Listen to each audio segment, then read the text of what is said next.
Kia ora guys and welcome back to the Black Jersey. My name's Max and today I'm wearing a red jersey because Wales have announced their squad for the 2023 Rugby World Cup. It's almost a bit of a mixed bag as Warren Gatland has returned for a fourth Rugby World Cup as the head coach of the nation, and he has taken George North all four of them so far, having named North again to headline this 33-man team, which is Jack Morgan as the captain. A big thank you to my patrons before I break down who's in the squad. There are, as I said, a true mixed bag of players. This is a team who could do very well, but a team who could also do very badly. It's almost reminiscent of 2011 with a few inexperienced players in there, but has Gatland perhaps retained a bit of the old guard? Let's break this team down and see if he has or not. In the hookers, it was fairly obvious who was going to go as Sam Parry came in as injury cover for Ken Owens. So as Elliot D, Ryan Elias, the two experienced picks, whereas Dewi Lake, the guy who's seen as the man for the future, he has played one test as the captain of the Welsh, and so he was always going to go, and I'm hoping he's going to get a starting jersey. The starting jersey rather, but the problem is, at prop I got a big shock. No Kieron Asarati, who has been starting for them as of late.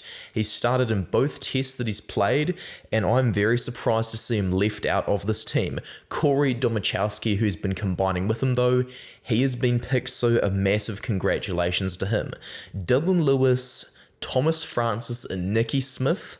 Lewis and Francis at tight head prop are very experienced players. Smith, same at loose head prop, but is there a bit too much experience at prop? Wales, they don't have a lot of, form props, not a lot of mobile props, so is retaining these guys going to do the job?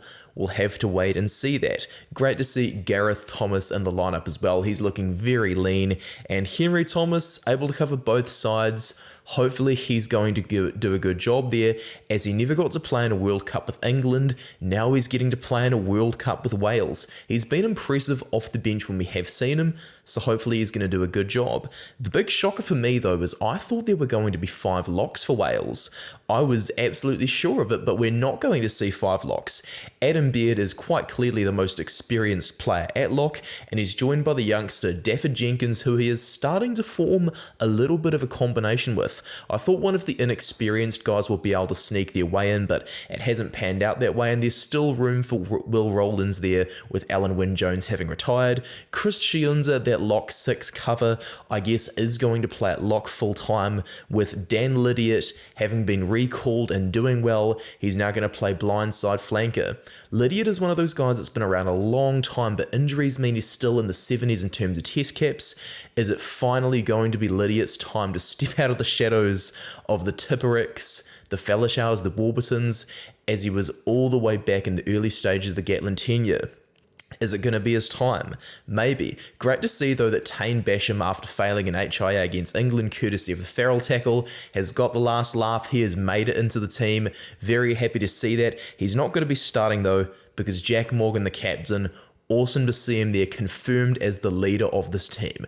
Very, as I said, reminiscent of Sam Warburton. Faletau, who I mentioned before, he's in for a 3rd World Cup. He got to miss 2019, which is real gutting after a few injuries, but having been on 3 British and Irish Lions tours and played 100 tests, this guy's experience, it is going to be peerless. He is still the best number 8 available, so hopefully his injuries aren't going to leave him a little undercooked. If worst comes to worst, perhaps Tommy Raffel could do a job off the bench. If Aaron Wainwright also gets injured, Wainwright's also a very good player though, so I wouldn't hold my breath there. The biggest surprise of all though is that there's only 2 halfbacks. Kieran Hardy had a shocker through that intercept to the South Africans on the weekend, and I think that well and truly cost him a spot. Kieran Hardy is, I guess, good enough, but not quite at the next level, and so Gareth Davis will be making it to a 3rd World Cup, backed up by Thomas Williams. I'm very glad I stayed awake for this video, because man, this is a really interesting squad again. No up-and-coming halfback in the mix. This could be very good or very bad for Wales. The fly-halves though, Gareth Anscombe finally gets to go again. He missed 2019 after tearing his ACL, missed up to 2 years or so of rugby, which was absolutely horrible to see for the poor guy, and he's finally getting his justice. Dan Bigg is also there for a 3rd World Cup. Having really starred back in 2015, made his debut all the way back in 2008, Is it a bit too much of the old guard, or is that necessary experience? We'll find out, but it's okay. Sam Costello. A lot of people were talking about one day Sam Costello saving Welsh rugby from decadence, and I think his time is coming along. Sam Costello has looked very good in Test rugby, and the mistakes he have made are just typical for a young man finding his feet at Test level. I think he is going to be okay. The midfielders though, Johnny Williams has to be the most wholesome story of the selection so far. 4 years ago, he was watching the World Cup from his hospital bed with cancer. He had testicular cancer at just 22 years old. Yes, I know, testicular cancer. And now 4 years later, he is playing for his national team after just 6 test caps at 26 years old. What a heck of a comeback. His form has been a little bit patchy to say the least, but I think it's all worth it for the fact of the wholesome stories when we get to see this guy in the pool stages. As for George North and Nick Tompkins, they have got to be the starting combo. Tompkins plays for Saracens and is pretty much the ideal 12 weight-wise, a good kicking option to balance the size that North had. As I mentioned, North, once a former power winger, now a Premier number 13, very quick, very fast, very powerful. He is at his 4th World Cup, like I said before. And Mason Grady, probably the closest replica you're going to get to North.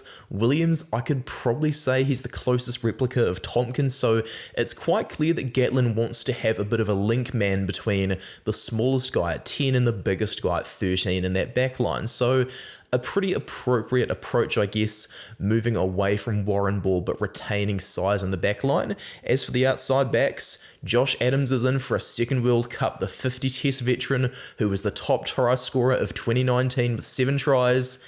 He is in again. Rio Dyer, a few defensive concerns over him, but I wouldn't worry too much because Lewis Rees-Zammit, the guy's got to start at 14. He is going to be one of the stars of this World Cup. He has to start.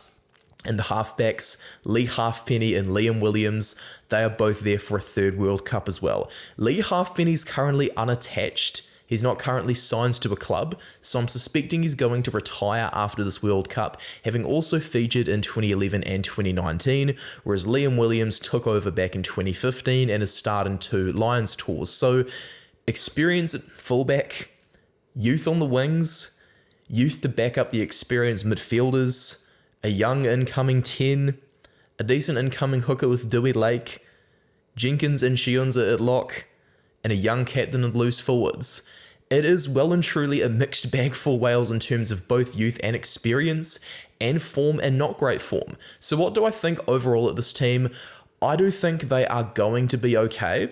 I've been doing a lot of research for a video about Wales and the World Cup. I'm working on a bit of a preview analysis for them, and I think that a lot of the guys that I've found holes in, found doing the wrong thing, a lot of those guys aren't in this team, and that's very, very good. After watching that Twickenham effort where they couldn't beat the 12-man England, I knew exactly who Gatland was going to drop, and a lot of those guys who played badly in that test are not featuring in this squad.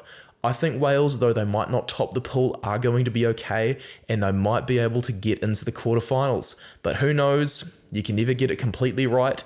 I'm going to finish this video off, edit it, and send it straight to you guys. Thank you very much for watching this video, guys. I really appreciate it. Make sure to subscribe and like this video if you enjoyed it, and support me over on Instagram and over on Threads. It's your boy Max. I'm the host of this channel. I'm going to sign out. Cheers for watching. See you later, guys.